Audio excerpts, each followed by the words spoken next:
Hello everyone, आप सबका बहुत बहुत स्वागत है प्री मार्केट रिपोर्ट के अंदर। सबसे पहले निफ्टी का हालचाल देखेंगे, बैंक निफ्टी के बारे में समझेंगे, बैंक निफ्टी क्यों पोज ले रहा है उसके पीछे के रीजन देखेंगे, एफआईआई ने क्या बाय सेल किया हुआ है, उनका इंडेक्स में पोजीशन क्या है वो समझना होगा।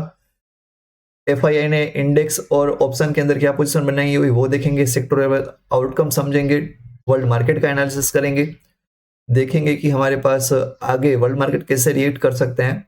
डाउ फ्यूचर के बारे में समझना होगा, ऑयल की मूवमेंट और गिफ्ट निफ्टी को ट्रैक करेंगे, आने वाले रिजल्ट कौन से होगा वो समझेंगे, आज की कुछ इवेंट है और स्टॉक स्पेसिफिक न्यूज है वो समझने के बाद फाइनली टेक्निकल एनालिसिस के साथ पूरे वीडियो को खत्म करेंगे। तो ज्यादा बातें ना करते हुए स्टार्ट करते हैं। सबसे पहले निफ्टी गैप अप खोलने के बाद थोड़ा साइडवाइज था और फिर डीआईआई ने बहुत ऊपर बाय करके लेकर के गए, अच्छी खासी यहाँ पे 1% जितनी तेजी देखने को मिली थी। बैंक निफ्टी बहुत बड़ा गैप अप के बाद शार्प सेल ऑफ आ गया, फिर थोड़ा परेशान करते हुए डिप लगाया 11 बजे और फिर दे दनादन बाइंग। देखो, बैंक निफ्टी को नीचे खींचने के लिए जिम्मेदार थे पीएसयू बैंक। प्राइवेट बैंक के अंदर तो फिर भी बाइंग थी। आपको ये जो येलो लाइन देखने को मिल रही है वो पीएसयू बैंक की थी। एसबीआई का रिजल्ट खराब आया था तो उसके चलते मार्केट पूरा गिरा था। अब देखो, इसके पीछे दो तीन रीजन है, लेकिन मेन जो रीजन मेरे सामने आया हुआ है वो क्या है कि जो आरबीआई है उन्होंने सारे बैंकों को एनडीएफ में डील करने से मना कर दिया। क्या है भाई ये? सीधी सी बात है, आपको पता होगा कि आरबीआई है वो इंडियन रुपी को मेंटेन करके रखता है हायर लेवल पे। सॉरी, देखने जाए तो वो ज्यादा बढ़ने नहीं देगा। इन शॉर्ट बात क्या है वो सिंपल वे में समझो, यूएस डॉलर के कंपैरिजन में हमारा रुपी ज्यादा न गिर जाए, इसीलिए आरबीआई है वो क्या करता है कि ओपन मार्केट में यूएस डॉलर को बेचता रहता है। तब हमारे बैंक वो क्या करते हैं, यूएस डॉलर को खरीदते रहते हैं। अब वो डायरेक्टली तो कर नहीं पा रहे थे, कोई भी हमारे बैंक को परमिशन नहीं है कि वो डायरेक्टली जाकर के परचेस कर ले, इसलिए वहां पे एनडीएफ्स होते हैं। एनडीएफ टाइप के आप समझो ना, फ्यूचर कॉन्ट्रैक्ट्स और ऑप्शंस के जैसा ही है, जिससे इनडायरेक्टली आप यूएस डॉलर को रुपी को खरीद बेच सकते हो।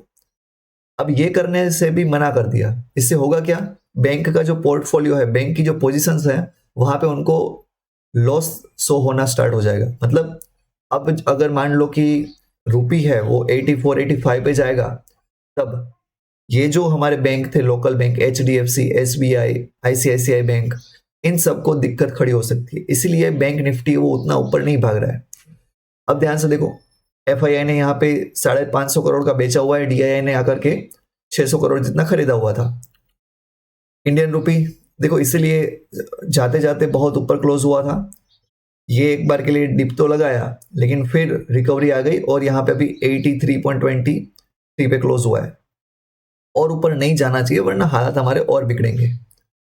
यस, ये देखो हमारे पास क्लाइंट वाइज डेटा है। अभी के लिए देखने जाए तो रिटेलर से वो बड़े आराम से पैसा कमा रहे हैं। 2-3 दिन से रिटेलर्स का बहुत बड़ा लॉस नहीं हुआ होगा, हुआ है तो भी छोटा छोटा हुआ है। क्यों? कॉल और पुट दोनों ही राइट करके रखे हुए थे और ज्यादा पोजीशन किसकी थी? पुट की। और मार्केट ऊपर ही ऊपर खुल रहा है। लेकिन आज जिस तरीके के न्यूज बन रहे हैं, मार्केट एक बार के लिए करेक्शन दिखा सकता है, लेकिन बहुत डरने वाली बात नहीं है। क्यों नहीं है वो समझो। प्रो के भी यहाँ पे अच्छी खासी पुट राइटिंग है। एफआईआई के भले ही यहाँ पे हमारे पास पुट होल्ड है, लेकिन प्रो एक बार के लिए सपोर्ट देने की ट्राई करेंगे। हाँ, बहुत बड़ा गैप अप खुल गया फिर तो दे देना नीचे आएगा, लेकिन वर्ल्ड मार्केट को देखते हुए लग रहा है कि अभी वो फ्लैट या नेगेटिव ही खुलेगा। यस, ये डेटा जबरदस्त है। सारे के सारे इंडेक्स में एफआईआई ने बाइंग पोजीशन बनाई हुई है। निफ्टी में जबरदस्त बाई किया हुआ है, बैंक निफ्टी में भी बाइंग है, FinNifty, midcap Nifty, कोई इंडेक्स बाकी नहीं है। लेकिन टोटल कितना बन रहा है? 1200 करोड़ का। जबकि इंडेक्स ऑप्शन के अंदर सेल ऑफ मारा हुआ है कितना? 22,000 करोड़ का। तो देखते ही पता चल रहा है कि यहाँ पे इंडेक्स के अंदर वो टोटली नेगेटिव है। मिड कैप निफ्टी में जबरदस्त 13,000 करोड़ का। ये नंबर तो फिर भी कुछ नहीं है, कम है यहाँ पे 3,600, 6,000। ये इंडेक्स के कंपैरिजन में ठीक ठाक है। लेकिन अगर जो मिड कैप निफ्टी को अगर आप देखो तो 13,000 करोड़ का यहाँ पे ऑप्शन तो सेल मार के बैठे हुए हैं। इससे देखो डरने वाली बात नहीं है, क्योंकि मिड कैप निफ्टी है ना, वो शार्प रिएक्शन दिखाता है। 1%, 2%, 3% ऐसे मूव करता है। तो एफआईआई ने एक्चुअल में किया क्या होगा मैं आपको बताता हूँ। उन्होंने बहुत सारे मिड कैप निफ्टी के स्टॉक उठाए होंगे, मतलब स्टॉक की बाइंग की होगी, और हेजिंग पर्पज से उन्होंने इतने बड़े अमाउंट के पुट है वो होल्ड किए होंगे, ताकि मान लो कि अगर मार्केट गिर भी रहा है तो उनको पुट में प्रॉफिट देखने को मिल जाए। एनीवे चलो आगे बढ़ते हैं। 45 स्टॉक अप थे, 5 डाउन थे हमारे पास। गवर्नमेंट के बैंक है वो गिरे हुए थे, जबकि प्राइवेट बैंक ऊपर थे, मेटल और ऑयल सब भागे हुए थे। टॉपर्स में हमारे पास डेविस लैब है, हीरो मोटोकॉप है, एक्सिस बैंक है, ये सब रिजल्ट के इफेक्ट के चलते ऊपर भागे हुए थे, और रिजल्ट के ही चलते एसबीआई, हिंदुस्तान यूनिलीवर, सिप्ला ये सब डाउन थे। एशियन मार्केट फिलहाल तो नेगेटिव दिखा रहा है। जापान 2-3 दिन की बाइंग के बाद आज प्रॉफिट बुकिंग के ऊपर है। ऑस्ट्रेलिया फ्लैट ही है। चाइना हांगकांग का मुझे अभी डेटा नहीं मिला हुआ है। यूरोप देखिए, यूरोप पूरा नेगेटिव था, हमने कल भी बताया था। आज थोड़ी सी रिकवरी आ सकती है। अमेरिकन मार्केट ग्रीनरी दिखाने में पॉसिबल रहे हैं। देखो अच्छी बात कहाँ है, ब्राजील से 3% ऊपर भागा हुआ है। ये सारी तेजी हमारे मार्केट में आना बाकी है। एक अच्छी न्यूज चाहिए एफआईआई को, वो दे दनादन बाइंग करेंगे। यहाँ पे हमारे मार्केट में भी 2-3% जितना आपको ऊपर जाता हुआ देखने को मिलेगा। लेकिन जब तक वो न्यूज नहीं आती है तब तक हमें अंधाधुंध बाई नहीं करना है। ये दिन भी आएंगे। हाँ, पोर्टफोलियो के पॉइंट ऑफ व्यू से आप देख सकते हो, मैंने भी 2 लाख जितना पोर्टफोलियो में ऐड किया हुआ है। देखते हैं आगे क्या होता है। यूएस मार्केट में देखो एक नेगेटिव बात क्या है, 10 ईयर बॉन्ड यील्ड फिर से 4.5 को टच करके ऊपर आना स्टार्ट हो चुकी है। बाकी सब इंडेक्स में ठीक ठाक ही पोजीशन है, कोई ज्यादा अप नहीं है, फ्लैट बोल दो आप रादर। इंटरेस्ट रेट आगे बढ़ने के चांस बहुत ही कम हो चुके हैं। दिसंबर में जो पहले माना जा रहा था उसकी भी प्रोबेबिलिटी कितनी हो गई है, 90% है कि वो नहीं बढ़ेंगे, ऐसा ही रहेगा। इवन जून 2024 से तो वो इंटरेस्ट रेट है वो कम होना भी स्टार्ट हो जाएंगे, तो ये मार्केट के लिए अच्छी बात होगी। इंडियन एडीआर्स फिलहाल नेगेटिव दिखा रहे हैं। एचडीएफसी 1% गिरा हुआ है, आईसीआईसीआई फ्लैट है, इन्फोसिस एक ऊपर चल रहा है। डाउ फ्यूचर हल्का सा नेगेटिव हुए हैं 60 पॉइंट का, लेकिन ये कभी भी ऊपर आ सकता है। ऑयल 80 पे झूल रहा है, और अच्छा हो जाए $5-6 टूट जाए, मजे ही मजे होंगे।